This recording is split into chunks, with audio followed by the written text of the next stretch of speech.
Zdravím všechny fandy kolejové dopravy.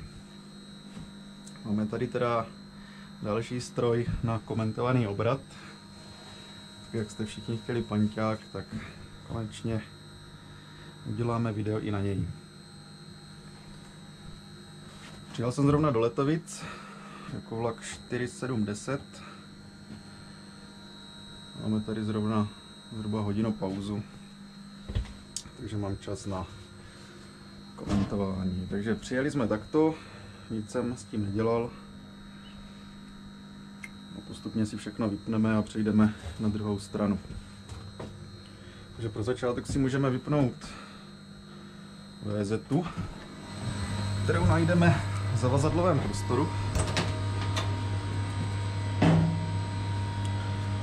Připneme na postrk a vypnuto.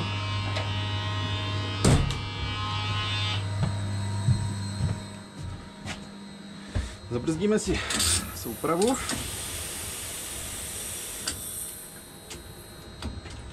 Povolíme brzdu na mašině. Takže kdybychom to nechali zabržděný a přešli bychom na druhou stranu, tak se nám to tady neodbrzdí. Převedeme si konce na červený. Vypneme informační systém. Vypneme kompresory. A zapíšeme si tady do rychloměru vlak na opačnou stranu, což bude 4719. Když to jede jako na konci, tak se tam píše 70 a 4719.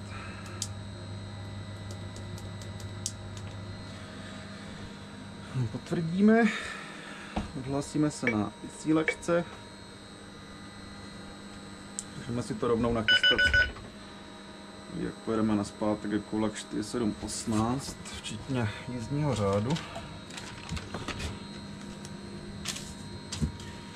4718 máme zde.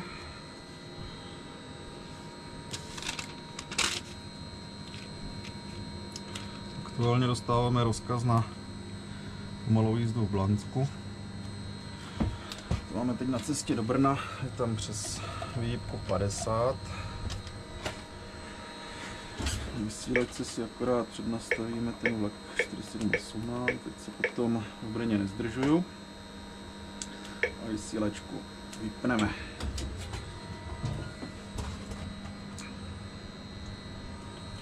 Vypnu si tady akorát topení, protože tady na zdechnutí. Stáhneme oba sběrače a vypneme hlavní vypínač. Tady tuto hlavu přepneme z řídící do řízené.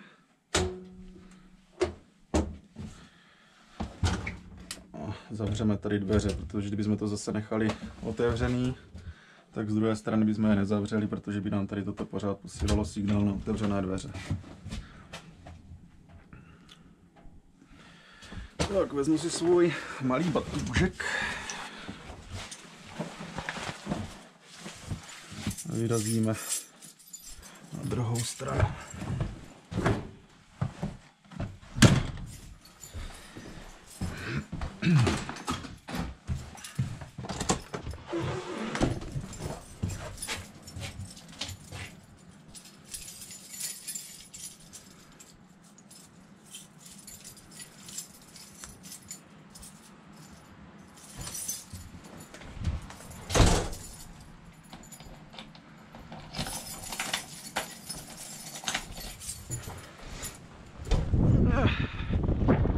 Můžeme si zkontrolovat konce, jestli nám svítí. Asi ještě sklápím zrcátka, protože při opačné jízdě to chytá bordel, zbytečně jsou hned špinavý. Tak vidíme, konce nám svítí. Tak. Zrcátka sklopený. V Letovicích potom tady ještě probíhá úklid a napouštění vody. Jak vidíte, tak hadice jsou připojené, voda se doplňuje. Probíhá i úklid vymývání země. Takže to tady bude krásně čisté.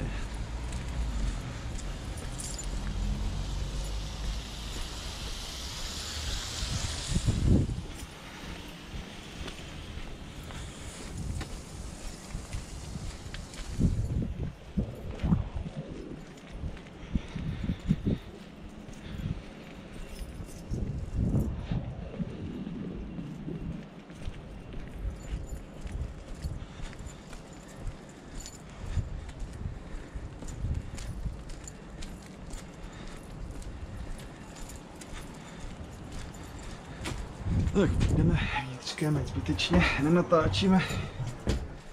Tady uklízet příčetu. No, když vidím, tak zrovna uklízí i tady vevnitř. Takže jsem si moc nepomohl. A půjdu ještě vnitřkem a vnějškem teda.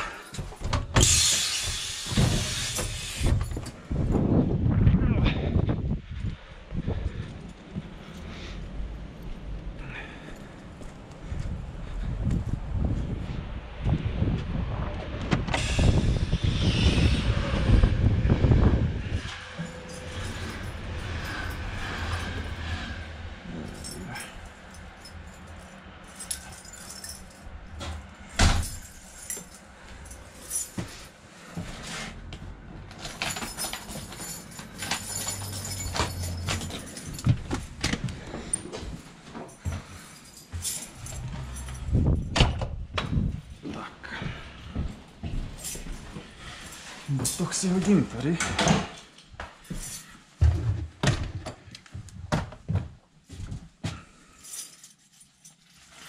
Takže na druhé straně si uvolníme dveře na levou stranu, protože když tam uklízí, tak kdybych to nechal v zavřené poloze, tak se to zavře. Jako to tam přiskřípne. Zapneme si tady řízení, takže zřízené to přehodíme do řídící. Se nám to aktivovalo, zapneme hlavní vypínač a nahodíme oba dva sběrače.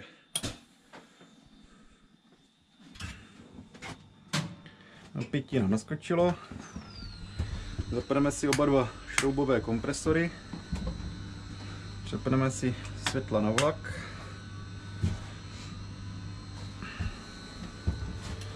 na BS2 naplníme hlavní potrubí, zabrzdíme si mašinu.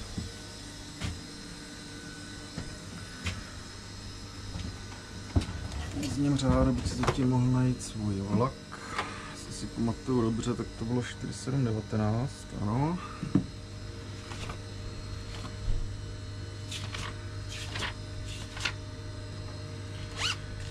V Letavicích jsem teď taky dostal ten rozkaz na Blansko. Takže si ho tady přišpendlíme, protože při této cestě do Brna se nás to bude týkat.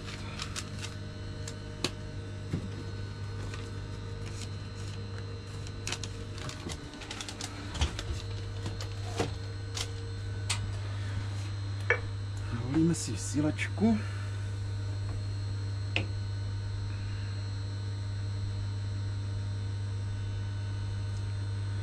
To nejde vidět, takže zvýšíme jas.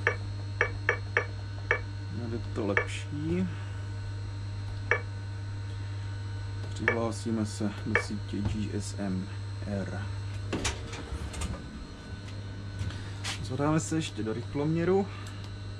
4719. Tady napíšu své osobní číslo.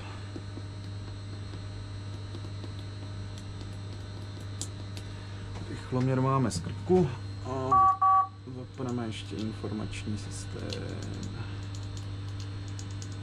4719.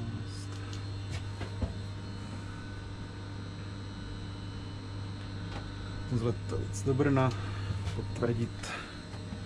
Vysílačka se nám už taky přihlásila, takže se akorát zapneme VZ-tu.